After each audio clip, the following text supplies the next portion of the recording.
tadi kalau masjid itu timbul fitnah dan sebagainya, ya lebih baiknya di rumah gitu ya. Kalau bisa menghindari fitnah dan sebagainya, ya boleh saja ke masjid dengan harapan tadi mendapatkan jamaah tadi. Maka ini kalau Ibu ini tinggal di mana? Di Kalimantan, Ustaz. Oh, Kalimantan. Pontianak. Dekat masjid atau jauh masjid? Saya di Pontianak, Kalimantan Barat, Ustaz. Kebetulan juga dekat masjid. Kadang-kadang timbul kontradiksi di hati saya gitu, Ustaz. Ini pertanyaan selanjutnya, seandainya memungkinkan saya untuk sesekali sholat berjamaah di masjid, apakah saya juga mendapatkan pahala yang 27 derajat itu, dan apakah lalu saya nggak mendapatkan sholat yang sebaik-baiknya gitu, Ustaz? Gimana itu, Ustaz, menyikapinya? Mohon tausiahnya. Jadi 27 itu dengan sebaik-baiknya itu belum tentu lebih rendah ya. Jadi dikatakan sebaik-baik sholat wanita di rumah gitu ya. Kemudian tadi sholat berjamaah itu dapat 27. Jadi di sini tidak bisa yang 27 pasti lebih baik daripada tadi yang sebaik-baik tadi kan gitu. Maka ini untuk yang eksaknya seperti apa, dari Allah seperti apa, yang Maha tahu Allah gitu. Maka di sini tadi kalau katakanlah gitu ya, kenapa kok kita pengen ke masjid gitu ya? Untuk katakanlah tadi mendapatkan jamaah gitu. Kemudian di sisi lain juga sebaik-baik wanita sholatnya di rumah tadi gitu. Nah ini tentunya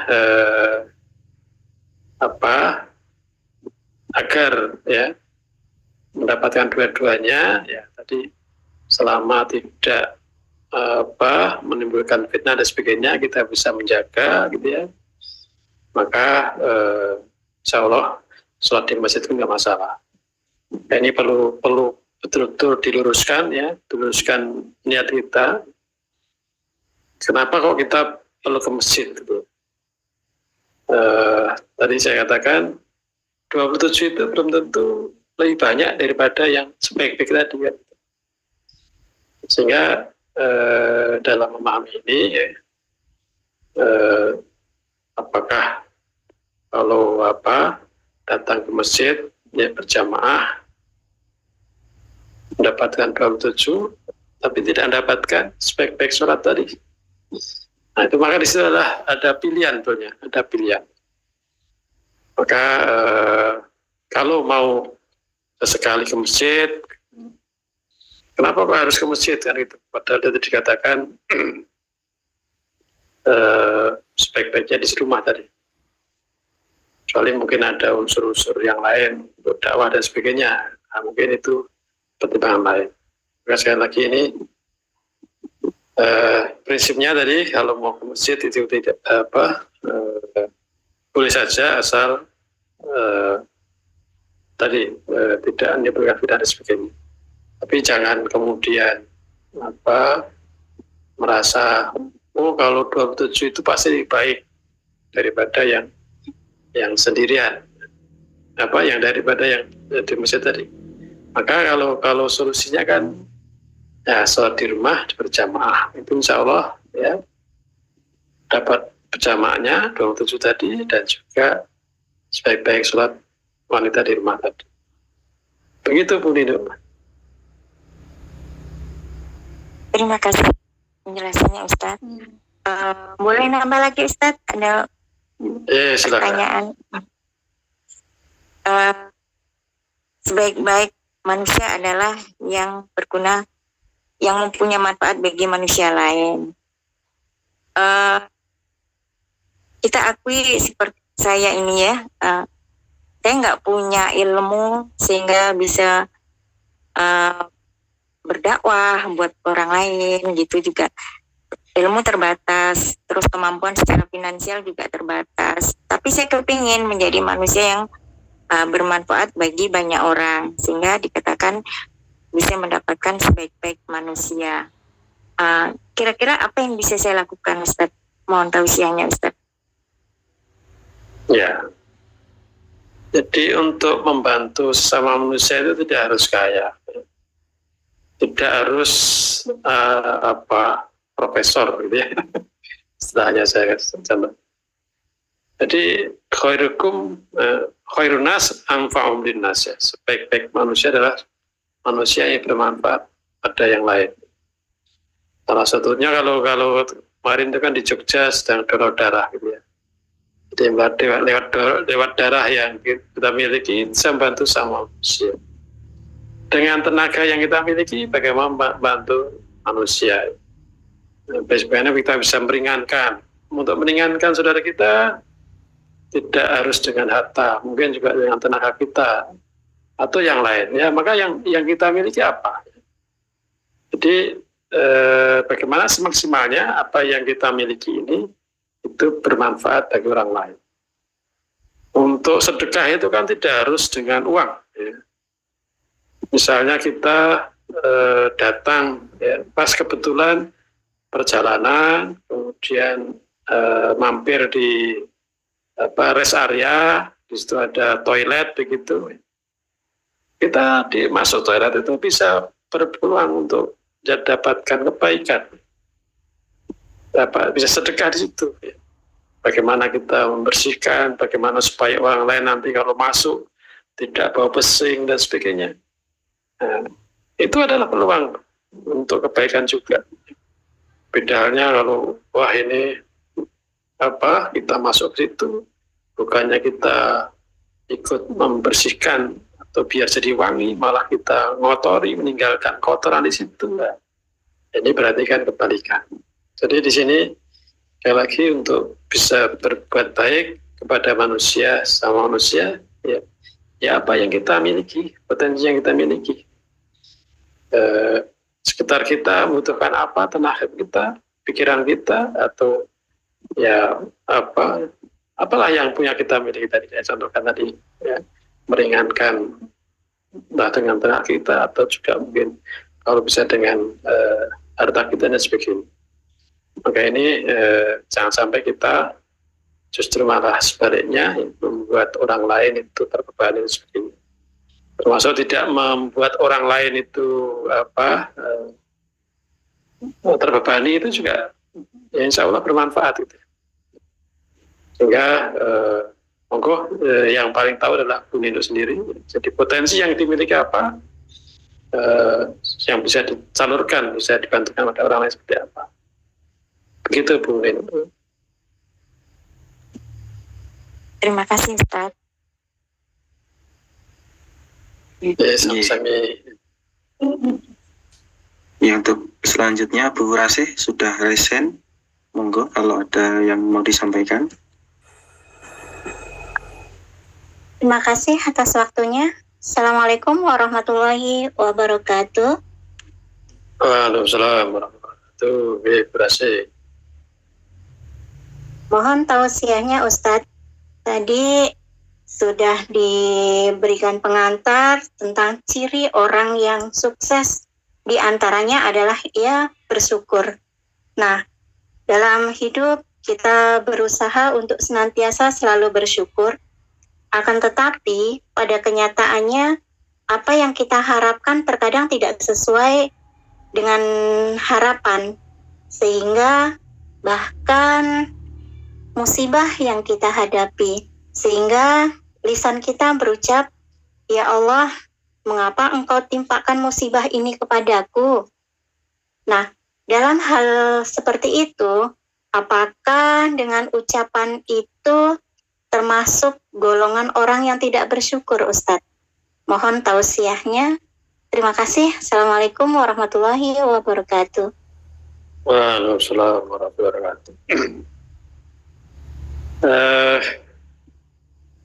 Manusia pada umumnya itu kan memandang sesuatu dikatakan baik atau dikatakan mulia gitu ya. Biasanya adalah ukurannya dunia. Nah, Islam datang itu kan untuk meluruskan pandangan bahwa ukuran kemuliaan itu bukan terletak ada tidaknya dunia. Dunia itu adalah ujian. Dalam surat Al-Fajr gitu ya. Coba ya, Fajr ayat 15 coba dibuka ya.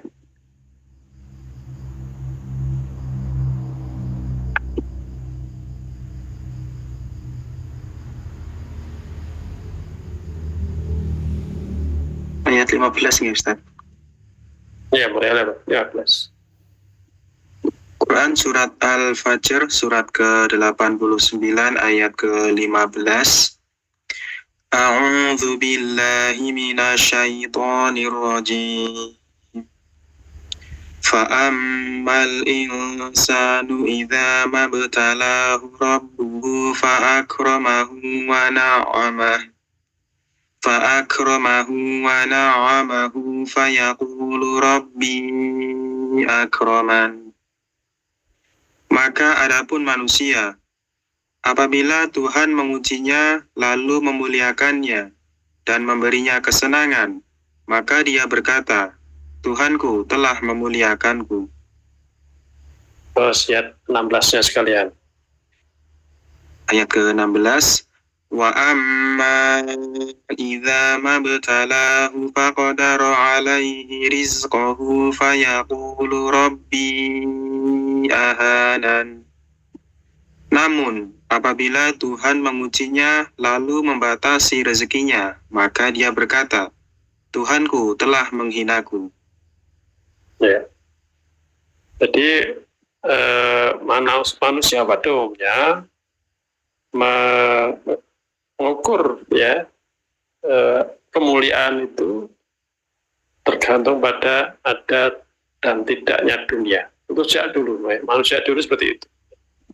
Nah, Islam datang itu untuk meluruskan bahwa kemuliaan seseorang itu bukan terletak pada ada dan tidak adanya dunia.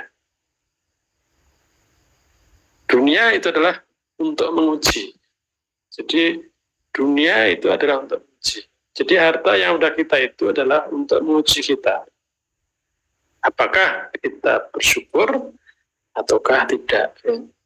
Maka orang yang beriman itu kan sungguh istimewa ya. Ajaban lil amril mu'min. Sungguh istimewa orang beriman itu.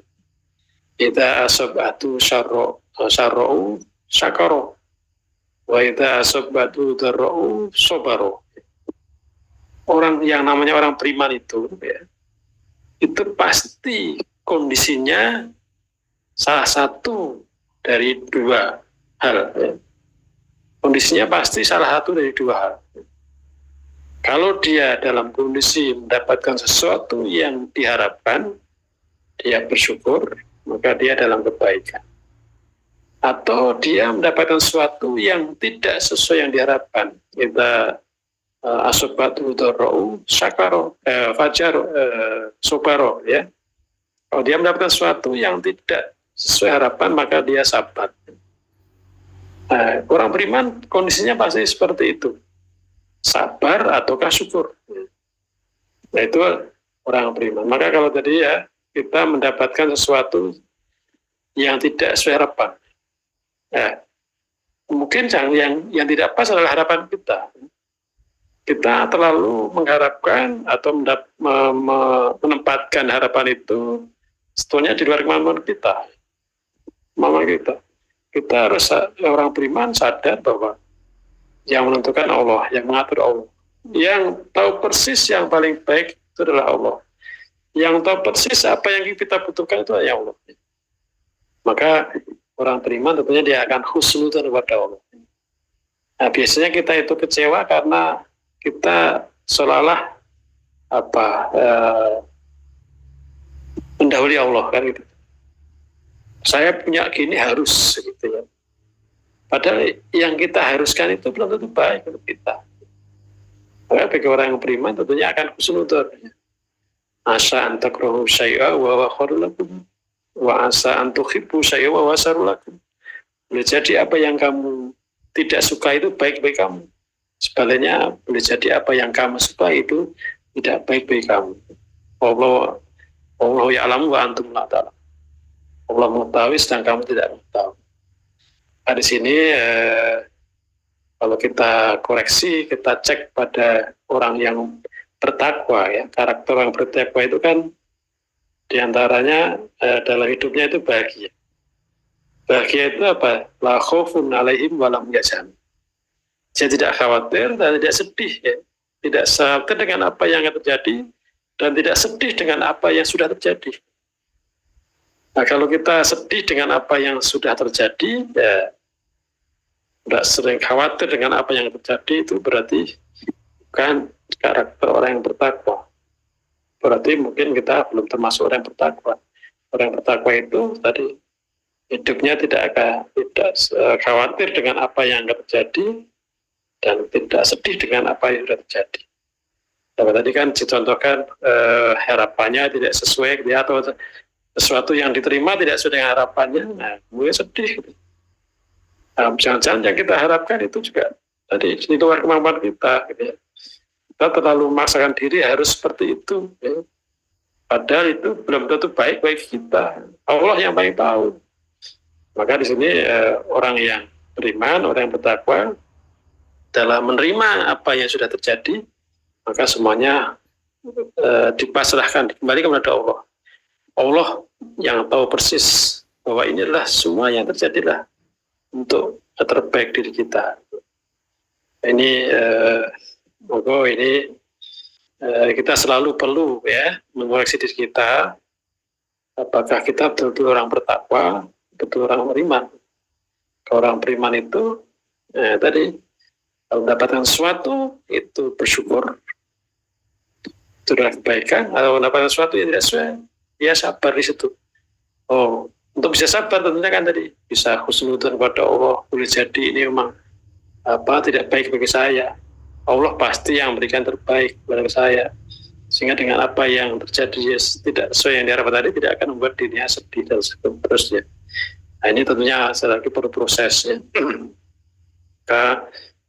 Supaya kita termasuk orang yang beriman, maka tadi bagaimana kita senantiasa bersyukur dan juga kalau tidak dalam kondisi bersyukur, berarti kita dalam kondisi sabar. Maka mudah-mudahan dapat dipahami. Bu Rasih, sudah? Terima kasih atas pencerahannya, Ustadz. Ya, sama-sama. Ya, alhamdulillah. Selanjutnya tadi ada Bu Zulfah yang sudah aktifkan voice, monggo. Yang resen mohon ngantrinya. Ya, Mas. Assalamualaikum warahmatullahi wabarakatuh. Waalaikumsalam warahmatullahi wabarakatuh. Maaf Ustadz, telat masuknya Ustadz. Kirain tidak ada kajian malam ini. Jadi saya habis sholat itu ya santai-santai berzikir gitu Ustadz. Jadi nggak lihat HP. Oke Ustadz, pertanyaannya begini Ustadz. Kan ada hadis itu bunyinya man ra'a minkum mungkaron fal yughayyiru biyadihi fa illam yastati fa bi lisani fa illam yastati fa bi qalbi. Nah, ketika kita melihat satu kemungkaran yang ada di depan mata kita dan kita tidak punya kekuasaan di situ, misalnya di daerah itu, misalnya tempat tinggal kita, misalnya. Nah, jadi kita itu berusaha untuk menasihatkan pakai lisan, Ustaz. Namun tidak dihiraukan gitu, Ustaz. Jadi kalau kita berpaling gitu, Ustaz, sedangkan itu kan keluarga kita sendiri, Ustaz. Contohnya misalnya kita sudah menjelaskan tentang perihal berkerudung yang sebenarnya gitu, Ustaz. Namun mereka itu masih memakai ya kerudung yang gypsy gitu, Ustaz. Nah, ketika kita nasihatkan, ya mereka itu nggak menghiraukan, masih seperti itu gitu. Jadi batas-batas kita untuk mengingatkan dengan lisan itu sebenarnya bagaimana ya Ustadz? Nah, kemudian yang kedua Ustadz itu masalah juga masalah keluarga nih Ustadz ya. Perihal anak mengusir anak, sudah saya tanyakan dengan Ustadz pagi itu juga. Namun ini masih ada kendala ini Ustadz. Udah saya nasihatkan, udah saya beri pandangan, walau bagaimanapun itu orang tua kita, namun si anak itu tetap bertahan Ustadz. Jadi bagaimana itu upaya kita itu Ustadz? untuk mencegah kemungkaran. Apakah kita harus itu diam kemudian menghindar gitu Ustaz? Ya, mohon pencerahannya Ustaz. Terima kasih. Assalamualaikum warahmatullahi wabarakatuh. Waalaikumsalam. Tadi yang dinasihati Gypsy tadi siapa? Anak atau apa, adik, kakak? Keponakan Ustaz. Keponakan Ya, dari suami keponakan. saya Ustaz, dekat rumah saya sendiri. Setiap hari saya memandang gitu Ustaz. Kalau kita tegur terus-terusan kan ya juga gimana gitu, tidak ditegur, jadi kita itu rasanya di hati itu juga punya beban gitu kan. Jadi bagaimana upayanya itu Ustaz? Mohon pencerahannya Ustaz. Ya. Terima kasih. Orang tua dari anak tadi gimana? Orang tua si anak itu ya slow aja ya, seperti itu juga dia mencontohkan seperti itu, padahal udah kita kasih brosur itu Ustaz tentang Ya. wanita yang berpakaian seperti telanjang itu Ustaz. Nah, kita kasihkan juga upaya kita gitu itu kan, tapi seperti itu. Apakah kita harus menegurnya terus gitu kan? Ya. Ustaz. Ya, mungkin kalau kasusnya itu adalah ponaan dan juga adik atau kakak tadi, ya. Jadi sebelum ponaannya kan berarti kan orang tua dari ponaan itu bagaimana? Kalau tadi kebetulan orang tua dari ponaan itu juga sama, Gypsy gitu ya, maka pendekatan yang mungkin perlu dilakukan adalah bicara hati ke hati dengan tadi kakak atau adik tadi ya. Di orang tuanya diajak dulu dari hati ke hati. Menurut beliau itu sebenarnya seperti apa gitu ya. Walaupun mungkin sudah baca brosur tapi mungkin juga nggak paham. Sudah paham betul loh dengan brosur yang dimiliki. Atau jangan-jangan brosurnya juga nggak pernah dibaca kan gitu. Jadi saran saya coba diajak ya, pertama adalah orang tua dari ponaan tadi itu diajak dari hati ke hati. Menurut beliau dengan hati seperti ini pemahamannya seperti apa? Kalau pemahamannya sudah, ya maksudnya sudah tahu pas, tapi kalau nggak diamalkan, kan beda lagi. Kalau dia sudah paham, kok tidak diamalkan kan tentunya, apa kita dalam beragama itu tujuannya apa? Kalau sudah ada ajaran, tuntunan Rasulullah seperti ini, kok kita melanggar, kira-kira apakah itu yang kita harapkan dengan beragama ini kan? Nah, mudah-mudahan dengan diajak seperti itu bisa berubah nanti. Prasangka saya kemungkinan karena juga belum paham, ya. Belum paham. Ya. Kalau sudah paham kok mau melanggar lah, ini tentunya perlu diajak lebih lanjut. Ya. Apa tujuannya kita beragama kalau sudah tahu kok malah nggak diamalkan kan gitu. Nah, mudah-mudahan dengan seperti itu tadi ya, paham akan atas itu, kemudian juga paham untuk bisa diamalkan. Mungkin langkah awalnya mungkin seperti itu, Bu Zulfa. Terima kasih.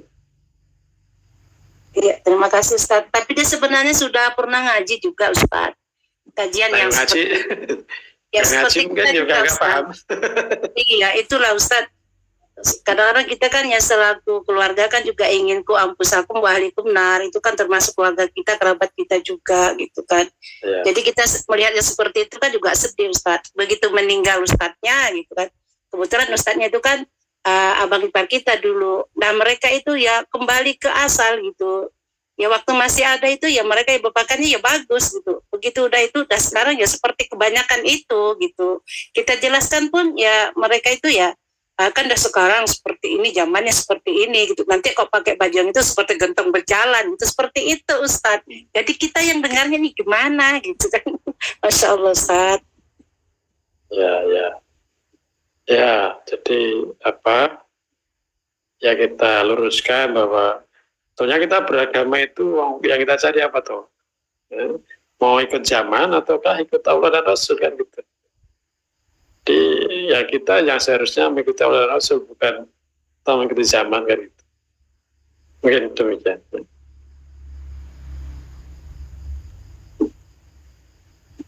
Bu Zulfa, Sambon. Masalah yang tadi Ustaz, yang satunya Ustaznya dua pertanyaannya Ustaz itu. Yang masalah anak tadi itu Ustaz sudah diingatkan gitu. Ya. Anak diusir atau gimana? Iya, ayahnya diusir kan udah diingatkan. Waktu itu udah saya ingatkan, kan. Ini saya ingatkan lagi, kebetulan ada perkumpulan waktu itu saya ingatkan lagi. Tapi mereka itu tetap bertahan, tidak mau gitu, Ustaz. Bagaimana? Ayahnya diusir karena apa? Iya, ada permasalahan gitu. Ustaz. Ayahnya kan diktator, Ustaz, gitu, jahat sama istrinya, sama anak-anaknya gitu, Pak. Jadi ada permasalahan, jadi mereka usir gitu. Dan saya yang melihat fenomena seperti itu kan rasanya juga nggak enak, itu juga bagian keluarga kita gitu kan. Jadi anak-anak itu saya nasihatkan, tapi dia tetap bertahan tuh, Ustaz. Bagaimana lah, Ustaz? Kita kan ingin dakwah, gak ingin mereka juga selamat gitu kan. Seburuk apapun itu orang tua kita, yang sesuai dengan yang disampaikan Ustaz Suparno itu udah saya sampaikan, tapi mereka tetap tidak menggubris. Padahal mereka juga ngaji, Ustaz tuh. Ustaz, bagaimana itu, Ustaz? Ya, jadi ayahnya itu berbajat begitu ya. Ada diktator gitu, Ustaz. Suka itulah pokoknya, ya seorang ayah yang kurang itulah sama anaknya, sama istrinya. Ayahnya karena apa? Ayah nggak baik, kemudian ayahnya diusir. Iya. Nah, terus ayahnya sekarang tinggal di mana? Ayahnya sekarang ya kita juga nggak tahu tuh di mana, mungkin ngontrak gitu sendiri gitu kan. Dia kan tuh pensiunan gitu, Ustaz, kontrak. Dan juga tuh sebenarnya ayahnya juga itu nggak pernah sholat gitu, Ustaz. Kok saya nasihatkan istrinya tuh, karena tidak pernah sholat, daripada kamu tergantung, lebih baik kalau kamu itu ya itu gugat cerai aja gitu. Tetapi istrinya nggak mau gitu, Ustaz. Gimana, Ustaz? Kalau nggak cerai kan berarti kan dia berdosa juga. Itu kan tanggung jawab suaminya, baik buruknya kan juga suaminya, Ustaz. Cuman nggak sholat itu gitu. Jadi ada seorang laki-laki, seorang suami nggak sholat gitu ya, kemudian juga apa diktator dengan keluarganya gitu ya. Iya, Ustaz.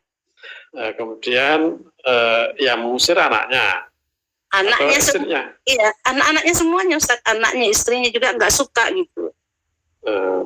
Terus akhirnya ayah tersebut tinggal sendirian sekarang Iya, dengan apa penghidupan yang ya apa sendiri gitu ya, tidak membantu atau kehidupannya Iya. gimana kehidupannya? kehidupan sih baik sih, Ustaz. Karena dia kan masih itu, Ustaz, pensiunan gitu, punya gaji sendiri. Hanya dia kan nggak ngasih nafkah istrinya udah 5 bulan ini, Ustaz. Jadi saya nasihatkan istrinya, udah gugat aja, saya bilang gitu kan. Kemudian anak yang pertama tuh ngajak pulang, tapi saya itu tak mau gitu, Ustaz, tak mau pulang. Anak yang lain nggak mau ayahnya pulang gitu. Yang anak tadi semuanya di satu atau punya rumah sendiri? Yang satu sih sudah berkeluarga, punya rumah sendiri. Yang satunya itu udah berkeluarga tapi masih menyatu sama orang tuanya. Yang 3 ini kan belum berkeluarga. Tapi mereka nggak mau gitu. Dan saya nasihatkan mau nggak mau. Jadi upaya amar ma'ruf saya ini gimana gitu. Ya tidak mudah gitu ya. Di satu sisi kan tadi ada yang apa ya, ayahnya ini kan juga nggak mau Islam gitu ya, kemudian kalau ketemu pun juga malah bikin kisruh kan. Jadi kalau istilahnya diusir atau gimana? Diusir dengan anak-anaknya itu karena ya ada masalah gitu kan. Diusir sama anaknya. Anak-anaknya itu kan takut nanti kalau dia marah kan takut mukul ibunya gitu. Jadi diusir sama anaknya tuh. Jadi kita selaku keluarga kan kepingin lah keluarga itu ngumpul lagi, bagaimana gitu kan, diselesaikan permasalahan itu kan. Nah, tapi mereka ndak itu gitu. Mau. Ya kalau mau menyelesaikan memang harusnya dua-duanya. Si ayah maupun si anak tadi ya apa diluruskan semuanya itu supaya ketemu. Kalau hanya salah satu pihak saya rasa juga sulit ya. Kalau si ayah tidak berubah ya, kemudian apa tadi ketemu ketemu dengan anak dari istrinya malah jadi kisruh terus kan, ya lebih baik tinggalnya berpisah kan. Tapi kalau bisa ditemu lah itu lebih baik kan. Nah, ini sebetulnya yang salah di mana ini kan, saya sendiri nggak begitu pas tahunya apa seperti apa. Tapi kalau bisa ditemukan dua-duanya, nah itu lebih baik. Kalau nggak bisa ketemu ya lebih baik berpisah. Apalagi tadi mungkin dari segi akidah dan sebagainya itu berbeda kan juga, akan sulit ketemu hati di situ. Gitu Bu. Iya Ustaz, terima kasih Ustaz atas jawabannya. Ya. Ya, seperti itu ya, Bu Zulfah. Agak rumit ya. Iya, masih ada yang resen. Mbak Winarse, monggo dari Hong Kong. Assalamualaikum warahmatullahi wabarakatuh, Ustaz. Waalaikumsalam warahmatullahi wabarakatuh. Sebaik-baik manusia yang bermanfaat untuk orang lain. Kami di sini sebagai seorang terapis ya bayar seikhlasnya. Tapi ada kalanya itu temen tuh nggak akrab, tiba-tiba Mbak aku juk tulung. Dalam hati kita kan, wah iki wong iki nanti nyangoni kan gitu Ustaz. Tapi ada kalanya orang itu cuma terima kasih. Dalam hati kadang kok orang nyangoni ya, opo lali, opo panjen ora bayar, ngoten dalam hati saya. Tapi ya nanti lambat laun nanti juga sudah mungkin memang dia nggak ada rezeki, nggak ada uang atau gimana. Terus suatu saat dia minta lagi, saya bilang maaf nggih, ini ada pasien, jadi saya nangani pasien gitu loh. Yang seperti itu gimana Ustadz? Apa ya termasuk saya kurang ikhlas atau gimana? Dan lagi kalau pas di pasar ada mbah-mbah, nenek-nenek yang keberatan bawa barang atau bawa troli, naik tangga atau apa, saya bantu. Ya dalam hati saya, mudah-mudahan saya di mata Allah saya menjadi orang yang baik seperti itu. Mohon nasihatnya Ustadz. Ya. Khairun nas anfa'uhum linnas, gitu ya. Sebaik-baik manusia adalah yang bermanfaat yang lain. Makanya ini aturan Bu Narsi ini terapis tadi ya. Terapis tentunya kan ini profesinya kan gitu ya. Profesinya sebagai terapis. Sebagai maisahnya di situ gitu. Nah, tentunya kan sebagai terapis, ya, profesinya adalah terapis dengan ya termasuk dengan cara atau pekerjaan itu tentunya akan mendapatkan sesuatu gitu ya. Ini gimana ini? Ya kalau dengan terapi tadi ya, kan tidak mungkin gratis semua kan, tidak mungkin karena itu sumber penghasilan. Supaya tadi termasuk untuk menjadi manusia terbaik itu kan tidak harus tadi melalui profesinya. Kalau bisa lewat dari situ juga nggak masalah. Maka kalau ya dalam hal terapi ini ya, misalnya gitu ya, tadi ada kebetulan ada yang minta dan dia tidak ngasih gitu ya, tidak memberi gitu ya. Ya, kalau kita niatkan pada Allah, mudah-mudahan jadi amal soleh saya. Mungkin dia tidak punya dan seterusnya. Maka ini bagaimana dengan profesi kita itu jadi amal soleh? Pertama adalah bahwa apa yang kita lakukan adalah semata-mata mendapatkan pahala dari Allah. Dan yang kedua tiba Rasulullah. Kita niatkan dapatkan pahala dari Allah, tentunya, oh kenapa saya bekerja? Kenapa saya bekerja sebagai terapis ini? Nah, tentunya kan yang dapatkan sesuatu supaya ya dunia terjaga begitu. Nah kemudian dalam bekerja pun bagaimana semaksimalnya profesional di dalam menerapi tadi itu kan tidak membeda-bedakan, oh ini kalau bayarnya mahal itu tenanan gitu ya, tapi kalau sing gratisan, kira-kira gratisan wis bahasa di apa tenanan dalam terapi gitu ya, hanya sekedar pokoknya diterapi ya. Nah ini kan tentunya beda ya. Di sini kalau orang itu dengan pekerjaannya tadi mendapatkan sedia masolehnya, maka dia akan bekerja secara profesional. Kemudian semuanya adalah yang utama adalah ingin mendapatkan sesuatu dari Allah. Nah, kebetulan mungkin tadi ada ya yang nggak bayar katakanlah gitu ya. Ya khusnudun aja. Ya mungkin karena dia nggak punya dan seterusnya. Atau dia punya gitu ya, tapi kok nggak bayar lah. Yang perlu ditanya kenapa kok nggak bayar dan seterusnya.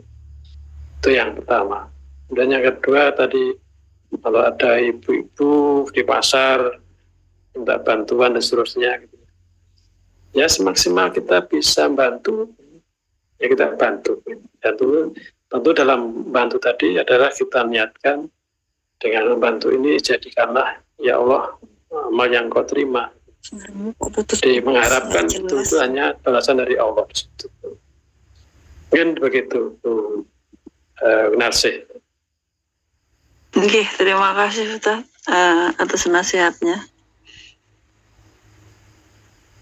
Sampun Mbak Narsih. Sampun Mas, terima kasih. Oh, tadi masih ada yang resen ya, Pak Yatno Abbas masih ada mboten? Masih ada sedikit waktu.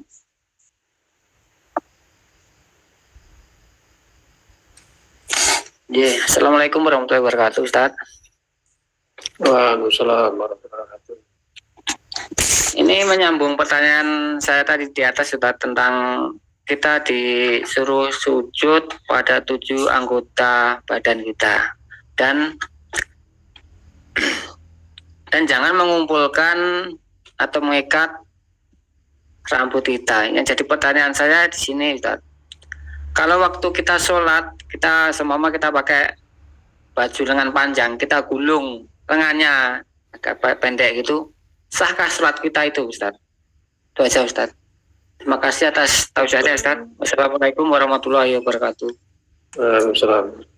Tadi pakai apa? Baju lengan panjang gitu ya? Iya. Kemudian digulung. Digulung, ya. Itu kan di hadisnya itu kan ada yang paling bawahnya sambungannya itu kan dilarang mengumpulkan dan melipat atau menggulung pakaian itu, Ustaz. Jadi kalau kita gulung lengannya itu sahkah sholat kita itu? Menggulung. Oke. Ya. Atau di celana itu kan kalau kadang yang agak panjang itu kan kita agak lipat biar tidak begitu menyentuh ke lantai gitu, Ustaz. Nah, kalau biasanya kan yang digulung itu bukan karena apa? Bukan biasanya kan biar di atas mata kaki kan gitu ya. Oke. Jadi ini ya dalam hadis banyak hadis tadi bahwa apabila seorang hamba bersujud pula 7 anggota badannya, yaitu wajahnya, 2 telapak tangannya, 2 lututnya, dan 2 telapak kakinya. Kemudian atas yang lain kita diperintahkan supaya sujud atas 7 anggota badan tadi dan supaya tidak menahan pakaian dan tidak menahan rambut. Menahan pakaian, menahan rambut. Jadi kalau pas sujud itu ya jangan gundeli kan itu. Rambut. Kan ada orang sujud karo gundeli baduke ya rambutnya. Nah itu yang tidak boleh. Jadi itu kan tidak menahan pakaian. Kalau gulung kan gimana menahannya? Berarti yang namanya menahan itu kan berarti ada anggota badan kita ya berusaha untuk menahan di situ. Kalau gulung kan bukan termasuk menahan di situ. Begitu saya paham.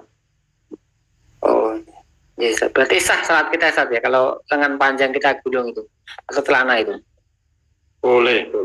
Makanya ini yang di hadis lain kan, dan kita tidak boleh ketika sujud menyingkirkan pakaian dan rambut.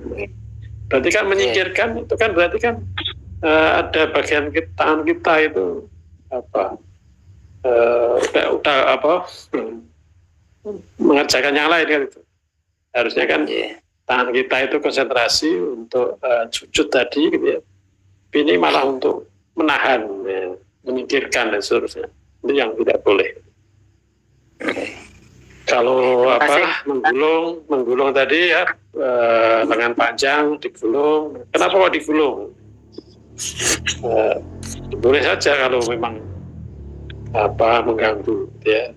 Oh ini biar nggak ganggu maka tak gulung. Tapi kalau nggak ganggu harusnya kan nggak perlu digulung kan? Kalau lengan panjang. Kemudian kaki ya pakai celana. Biasanya kan yang Panjang. memahami bahwa kalau pakai pakaian di bawah mata kaki penelaka gitu, akhirnya terus di gulung itu ya, baik di atas kaki. Jadi itu untuk menggulung tadi insya Allah nggak termasuk di situ. Gitu Mas. Bukan yang jadi penekanan tadi. Tujuh anggota tadi. Kalau ada kita kawan yang tanya, saya jelaskan seperti hadis itu, cuman kan ya masih didebat juga dengan gitu kan, berarti tidak salah salat kita kalau itu kan di hadis kan dilarang gulung ya. Nanti kan nanti saya sampaikan lagi nanti sama teman. Ya menggulungnya tadi alasannya apa kan itu? Iya. Kalau apalagi baju ya, baju lengan panjang kok digulung kenapa? Sebenarnya kalau saya memahami hadis itu pun kalau lengan yang baju yang digulung itu pun itu kan tidak ada yang mengganggu waktu kita sujud Ustaz. Kita gulung pun kan sama, tidak ada yang mengganggu bajunya itu. Nah ya.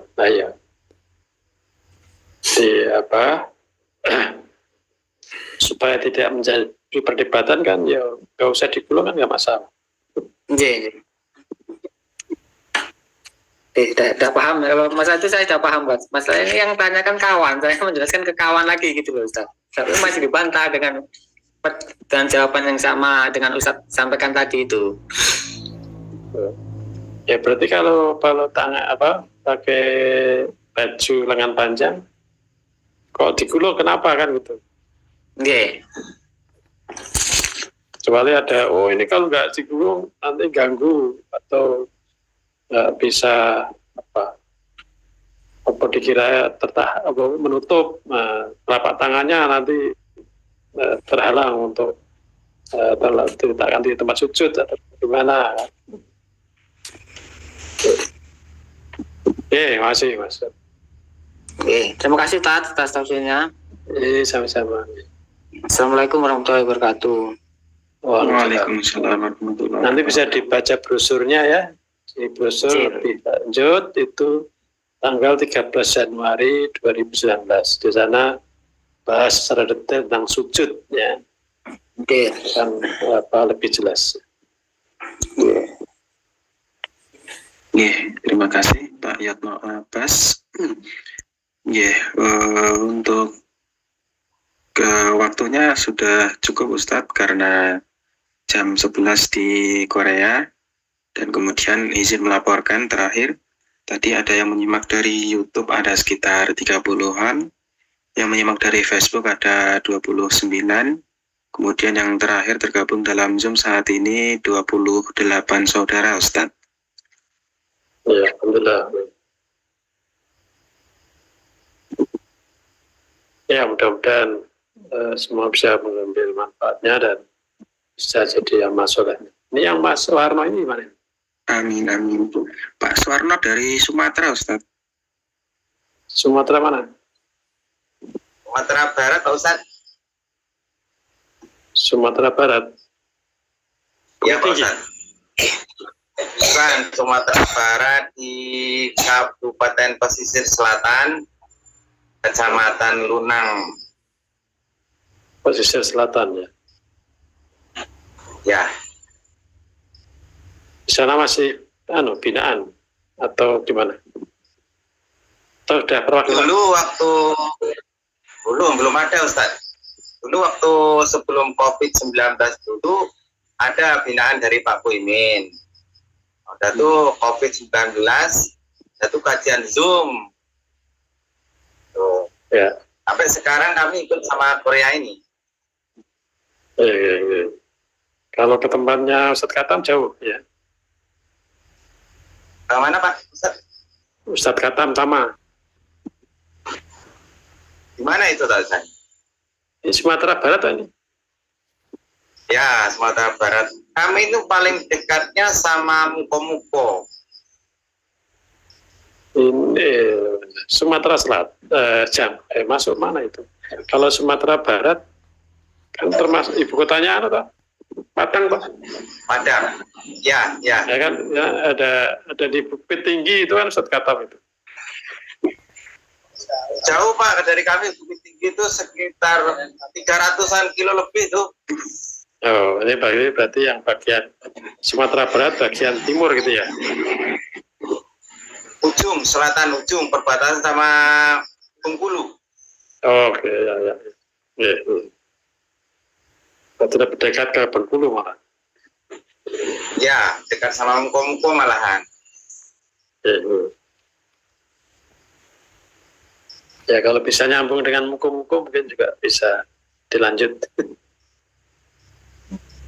Bulan sekali paling nggak saya ke situ Pak. Berapa orang di sana? Kami itu sebenarnya anggotanya yang laki-laki orang 7, yang perempuannya orang 4. Ya. Ya, alhamdulillah, mudah-mudahan istiqomah ini bisa berkembang di sana. Baik.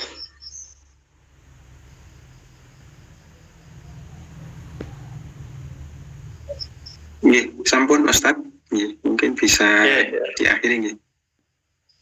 Baik, Bapak dan saudara sekalian, ikhwan rahimahullah. Saya kira kita orang hidup ini tentunya ingin sukses gitu ya. Di antara sukses tadi kalau kita bisa senantiasa menjadi hamba Allah yang selalu bersyukur ya. Kemudian bagaimana kita bisa mengkonversi aktivitas kita jadi amal soleh. Jadi waktu-waktu yang kita miliki selama 24 jam ini bagaimana bisa jadi amal soleh kita dengan cara tadi selalu niat kepada Allah. Kita mau tidur, kita mau bekerja, mau ibadah itu bagaimana kita niatkan untuk supaya jadi amal soleh tadi. Kemudian yang belum keluarga bagaimana nanti bisa punya keluarga, menghasilkan generasi yang baik, dan yang sudah berkeluarga bagaimana generasi yang diperoleh itu diupayakan menjadi generasi yang baik, itu perlu diupayakan. Kemudian juga bagaimana kita selalu bisa bertaubat, mengakui, menyadari akan kesalahan kita. Salah satunya adalah ada nasihat supaya muhasabah selama sehari semalam atau mungkin dari bangun tidur sampai tidur lagi itu dosa-dosa apa yang kita miliki. Dengan mengetahui dosa-dosa tersebut, orang yang terbaik adalah selalu bertaubat. Nah, kemudian siap pasrah menghadap Allah.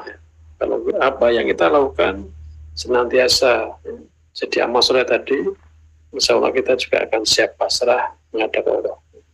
Mudah-mudahan itu bisa selalu kita upayakan sehingga wala tamutuna illa wa antum muslimun itu betul-betul bisa kita wujudkan. Demikian, kurang lebih maaf. Assalamualaikum warahmatullahi wabarakatuh. Waalaikumsalam warahmatullahi wabarakatuh.